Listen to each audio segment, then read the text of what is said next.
जुड़े। और इसी के साथ चलिए अब अगली महत्वपूर्ण खबर का रुख कर लेते हैं, जहां आपको बता दें कि पश्चिम बंगाल में अगले साल विधानसभा के चुनाव होने हैं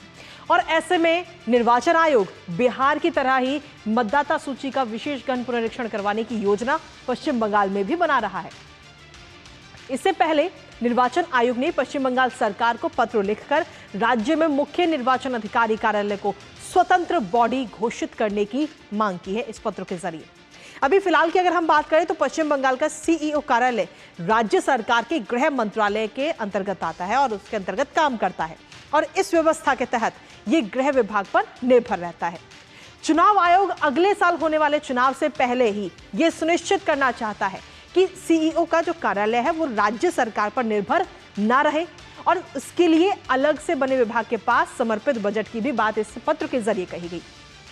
जिससे कि सीईओ कार्यालय वित्तीय रूप से, फाइनेंशियली रूप से अगर हम देखें तो चुनाव कर्मियों की नियुक्ति के मामले में राज्य सरकार पर बिल्कुल भी निर्भर ना रहे। अब पश्चिम बंगाल में विपक्ष यानी कि भारतीय जनता पार्टी पहले से ही बिहार की तर्ज पर पश्चिम बंगाल में भी मतदाता सूची के विशेष गहन पुनरीक्षण की मांग लगातार कर रही है, तो वहीं सत्ता पक्ष पुनरीक्षण प्रक्रिया के जरिए मतदाता सूची में हेराफेरी का आरोप इलेक्शन कमीशन पर लगा रहा है। करेंगे चर्चा इस पत्र को लेकर, लेकिन उससे पहले आपको दिखाते हैं इलेक्शन कमीशन का पश्चिम बंगाल को यह पत्र और इसमें क्या कुछ कहा गया है।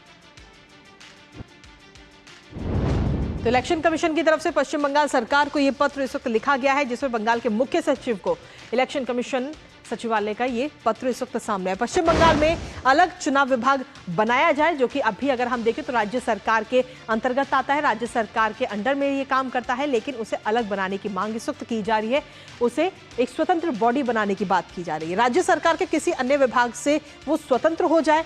चुनाव विभाग के लिए अलग से बजट का भी प्रावधान हो, ये बात भी इस पत्र के जरिए इलेक्शन कमीशन ने कही है। साथ ही इसमें कहा गया है कि सीईओ को मिलेगी वित्तीय और प्रशासनिक स्वतंत्रता, निष्पक्ष और साथ ही प्रभावी चुनाव कराने के लिए यह बेहद जरूरी है। इस बात का जिक्र इस लेटर में, इस पत्र में किया गया है। इसके साथ ही सीईओ के लिए अलग वित्तीय सलाहकार भी नियुक्त किया जाए फाइनेंशियल तौर पर अगर हम देखें, और सीईओ कार्यालय में 4 खाली पद जो हैं उन्हें भी जल्दी भरने का आग्रह इस पत्र के जरिए इलेक्शन कमीशन ने किया है। इसके अलावा अतिरिक्त सीईओ, संयुक्त सीईओ और उप सीईओ के ये 3 पद जो है वो इस वक्त खाली हैं और उनको भरने की बात कही गई। चुनाव आयोग से परामर्श कर खाली पदों को तुरंत भरा जाए, ये बात इलेक्शन कमीशन ने इस पत्र के जरिए बंगाल सरकार को लिखी है।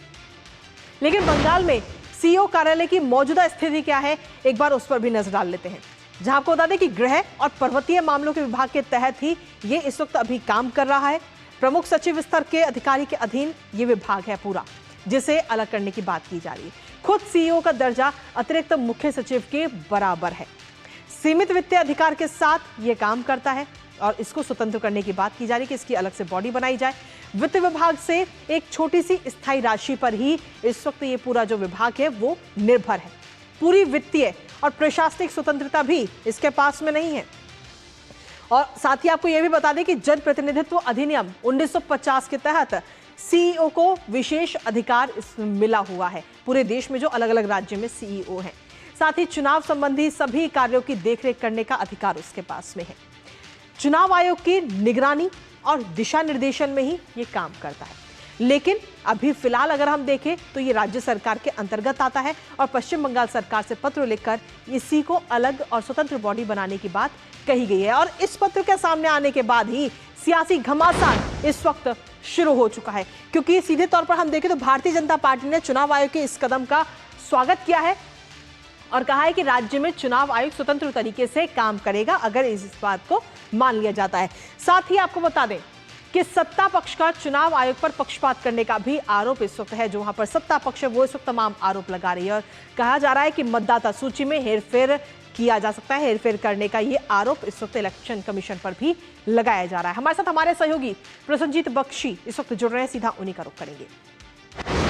अब प्रसन्नजीत, सीधे तौर पर देखें तो बिहार में तो इस वक्त एसआईआर को लेकर लगातार घमासान हो ही रहा है, पटना से लेकर दिल्ली तक विरोध की तस्वीरें हम देख चुके हैं, लेकिन अब क्या आगे आने वाले समय में पश्चिम बंगाल में भी इसी तरीके की तस्वीरें नजर आएंगी? क्योंकि कोशिश तो यही की जा रही है कि पश्चिम बंगाल में विधानसभा के चुनाव हो उससे पहले मतदाता सूची जो है उसकी जांच की जाए। नहीं, देखिए कृतिका, कोशिश जो है इलेक्शन कमीशन की तरफ से कि बंगाल में स्वतंत्र रूप में और एकदम जिसको कहते हैं कि free and fair election Bengal के लिए एक चुनौती है। बिल्कुल। और कई सालों तक इसके बारे में चर्चा है और इलेक्शन कमीशन का ये जो कोशिश है ये चुनाव को फ्री एंड फेयर करने की है, क्योंकि इलेक्शन कमीशन की तरफ से पूरे कानून का रेफरेंस दिया गया है कि 1950 पीपल्स रिप्रेजेंटेटिव एक्ट की कौन सी धारा के तहत मुझे या क्या किसी को भी पता नहीं था कि बंगाल में चीफ इलेक्टोरल ऑफिसर के ऑफिस को इस तरह से चलाया जाता था। ये चिट्ठी बाहर आने के बाद, ये 17 तारीख का चिट्ठी 22 तारीख को किसी न किसी तरह से हम पत्रकारों के पास तक पहुंचने के बाद इसके बारे में सबको पता चला है कि किस तरीके से बंगाल सरकार ने चीफ इलेक्टोरल ऑफिस को चला रहा था पिछले इतने सालों से, चाहे वो वाम मोर्चे की सरकार हो चाहे वो तृणमूल कांग्रेस की सरकार हो जी। अब ये जो कदम उठाया गया है इलेक्शन कमीशन ऑफ इंडिया की तरफ से, ये चुनाव को पूरी तरह से फ्री एंड फेयर करने के लिए और अपने जो ताकत है वो ताकत पूरी तरह से आने वाले बंगाल के असेंबली चुनाव में इस्तेमाल किया जाए, इसके लिए किया गया है। और जो आप एसआईआर की बात कह रहे थे, एसआईआर जो बिहार में है हमारे पास, जो जहां तक खबर है कि बिहार खत्म होने के बाद पूरी तरह से बंगाल में भी इसका जो प्रक्रिया है वो चालू होने जा रहा है। लेकिन आपने जो सवाल पूछा है कृतिका जी, हमें थोड़ा आशंका है कि जहां तक तृणमूल कांग्रेस की राजनीति के बारे में हमें पता है कि बिहार में आरोप तो है, लेकिन बिहार में चुनाव आयोग ठीक तरह से काम करने के लिए उनके जो वहां पे जो माहौल है वो माहौल में काम कर पा रहा है। बिल्कुल। लेकिन बंगाल में काम कर पा रहा है पाएंगे कि नहीं, यहाँ पे लॉ एंड ऑर्डर स्थिति को किस तरह से तृणमूल कांग्रेस की तरफ से बिगाड़ने की कोशिश किया जा रहा है, इसके बारे में सोचना काफी जरूरी है कृतिका। इसके साथ ही प्रसन्नजीत, ये जो इलेक्शन कमीशन की तरफ से पत्र लिखा गया है पश्चिम बंगाल सरकार को, क्या इस पर अभी तक किसी प्रकार की कोई प्रतिक्रिया पश्चिम बंगाल सरकार की तरफ से सामने आई है? कुछ नहीं, पहले तो इस पत्र को छिपाने की और दबाने की कोशिश किया गया था, जैसे मैंने अपने पहली वक्तव्य में बताया। बाद में जब ये पत्रकारों के हाथ पे लगा तो तब सबको पता चला कि ऐसे एक चिट्ठी 17 तारीख को लिखा गया था और 17 तारीख को बंगाल की चीफ सेक्रेटरी के पास पहुंचे हैं। उसके बाद इसके ऊपर क्या कार्रवाई किया गया था, क्या इसके बारे में सोचा गया था, पूरी तरह किसी को कोई मालूम नहीं है और सरकार की तरफ से पूरी तरह से चुप्पी साधा गया है। अब हम लोग कोशिश कर रहे हैं कि इसके ऊपर तृणमूल कांग्रेस या सरकार की तरफ से किसी का कोई बयान आ जाए और उसके दबाव हमको डालने की पत्रकारों की तरफ से किया जा रहा है। लेकिन अभी तक 17 से 23 तारीख इसके ऊपर कोई टिप्पणी सरकार की तरफ से नहीं है। बहुत बहुत शुक्रिया प्रसन्नजीत, तमाम जानकारी और अपडेट्स हमारे साथ साझा करने के लिए। इस खबर से जुड़े साथ ही इस पर आप अपनी नजर लगातार बनाए रखिए।